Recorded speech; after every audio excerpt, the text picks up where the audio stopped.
the W factor, leading with inspiration in change and adversity. To conduct the session, please join me in welcoming to the stage Shalini Sankarshana, Managing Director and Country Manager, Planview Inc. A round of applause, please, for Ms. Sankarshana.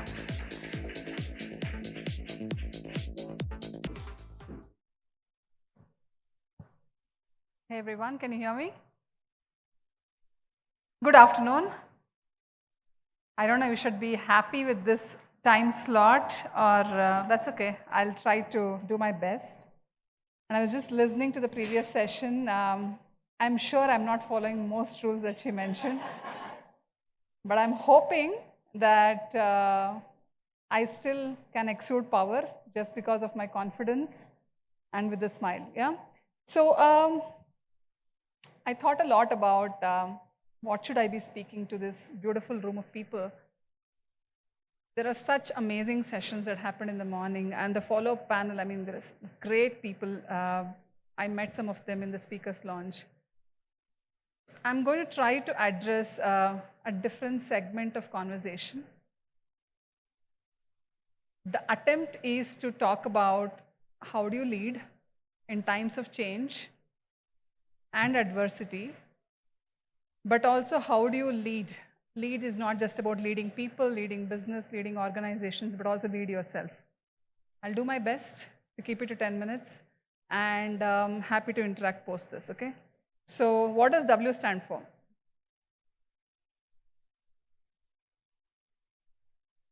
What is that? Women, work, what else? Wow, wisdom, work, okay? I'll see if I can cover as many W's in this, okay? Okay. I'm a big fan of maths, have a 7th grader at home, teaching maths to him. This is my own equation. Any mathematicians in the room, don't try to tell me about how bad the equation is. But I've always found the hack to study or to learn anything. Either put it in a formula or an equation. Hardcore science student, right? Okay, what does this mean? So let's start with the W that I want to address here. I have many more W's. The W here was wealth. So I thought ultimately every single activity as a professional that you're doing is some form of wealth creation. And one of the aspects that I have found for my own self has been that's for most of us, irrespective of our professional aspirations, especially if you are in technology, very few really think about what does wealth creation mean, both to you and the organization. And from my own story, I think the success that I continue to see is when you can align what you're doing towards what does it mean to create wealth. That could be through your business, through your own personal wealth management. So anyway, I think wealth is what I wanted to talk about as the first aspect. So my equation says, wealth is a function of another W. Don't mind the small caps, there's a reason I put that. And a function of C, which is change, on a denominator of function of time. So this is what I continue to believe. Change, we'll talk about change. Today we spoke of, I think we're speaking of technology changes. We had a panel which talked of AI. People are talking of how do you dress. So changes in so many aspects. The fact that we're even thinking and acknowledging that we have to go through.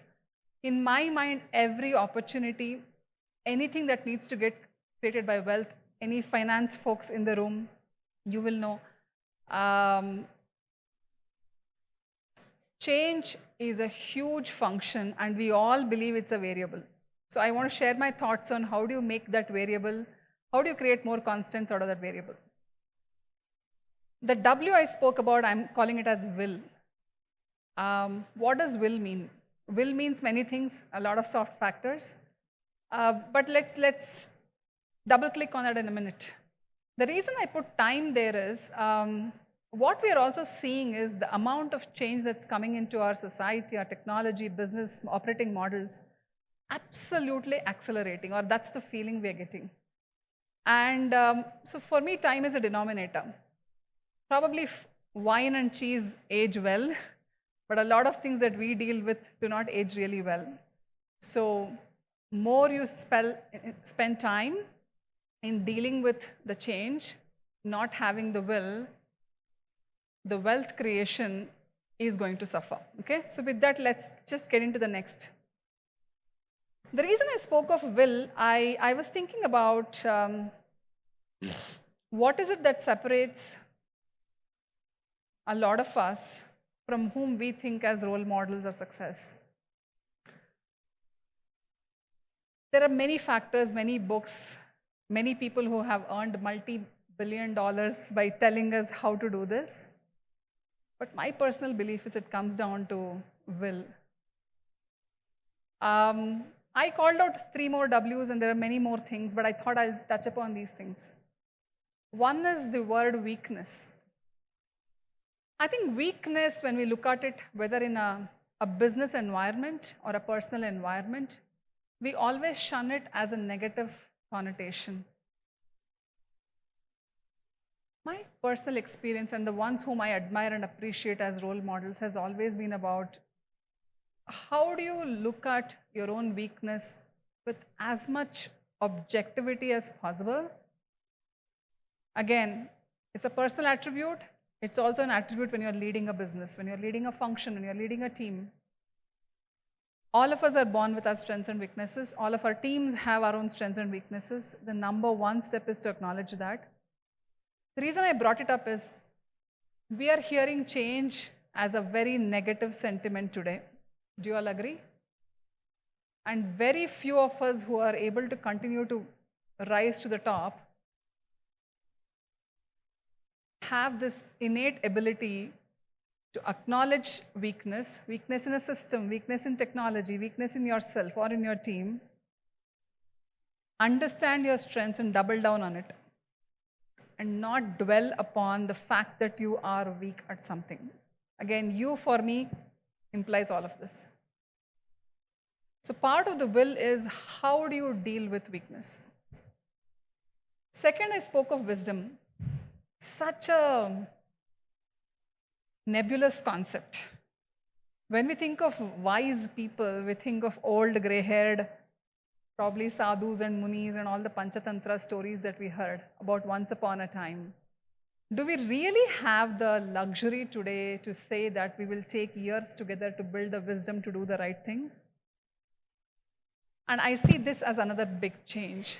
This is not just applicable to this community of women in tech, but anybody who's looking to build wealth creation. Again, wealth is not about money and finance alone. Wealth is about what are you driving out of your, again, back to the same 4 parameters: organization, business, team, yourself.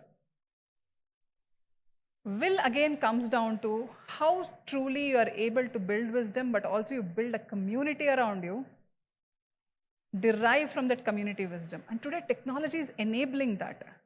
It also has the other extreme where we see very negative after effects of building communities of our social media.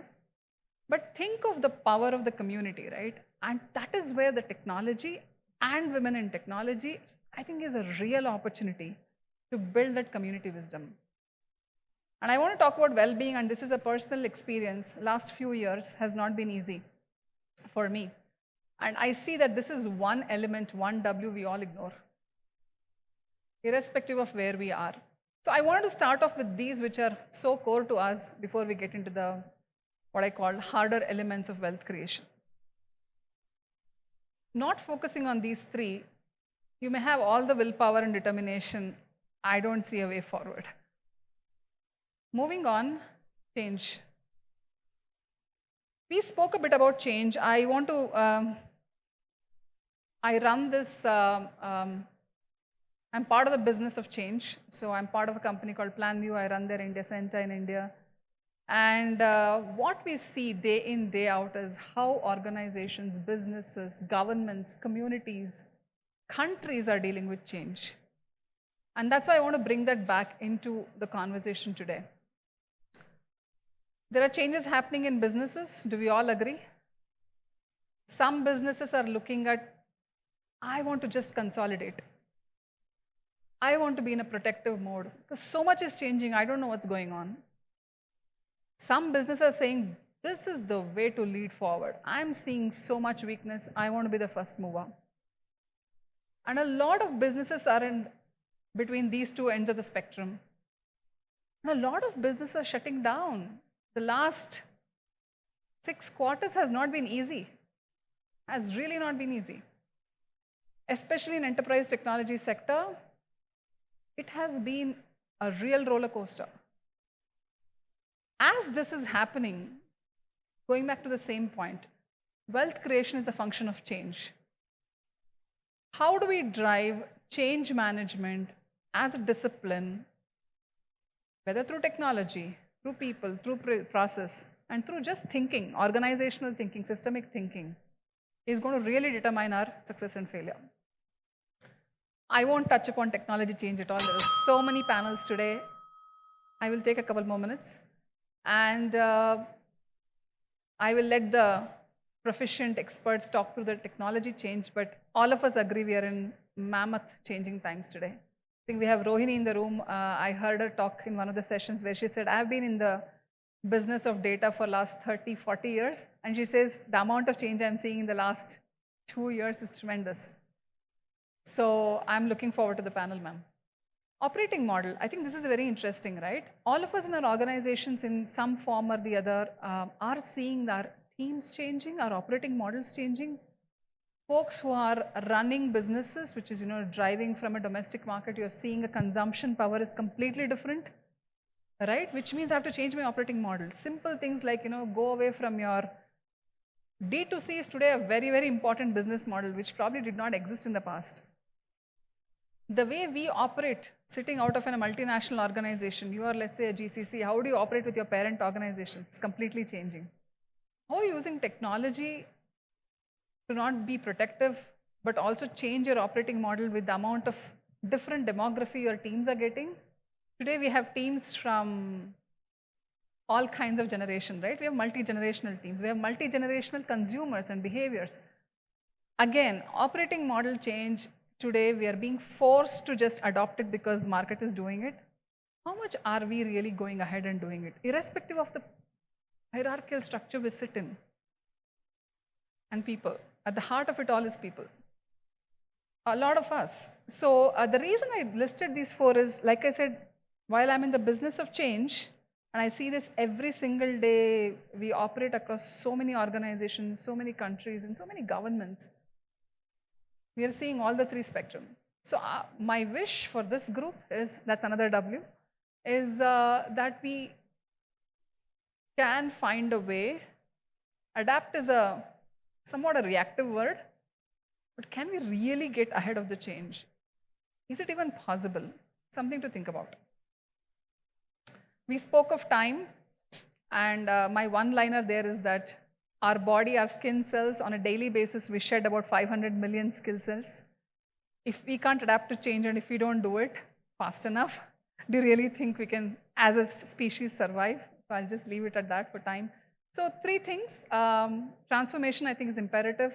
Transformation may sound like a very abused word today. Everybody uses it. But truly, in the English meaning of transform is change your form, and willingly and actively. I would look at it as 3 things for all of us to think about. Have the will to transform, starts with that. Build to last. This may sound counterproductive or counteractive because the amount of change that's happening, can you really build something that lasts, is a question all of us think through. But when you build to last, there is a value system that stays for enduring. It essentially talks of adaptability, being proactive to change. From person to people to teams to organizations to businesses, and flow with time. And I have found the last one to be really critical. And how do we balance it with building to last? So that's the expansion of the first equation. I have put an exponential W. Any other guesses? My hope and aspiration is that the exponent, that W, which is on the exponent, is really the women factor.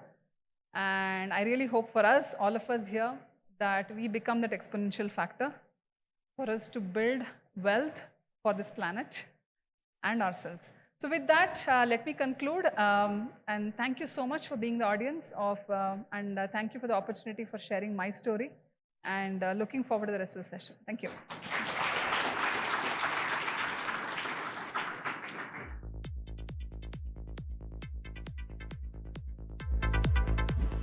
Thank you so much, ma'am.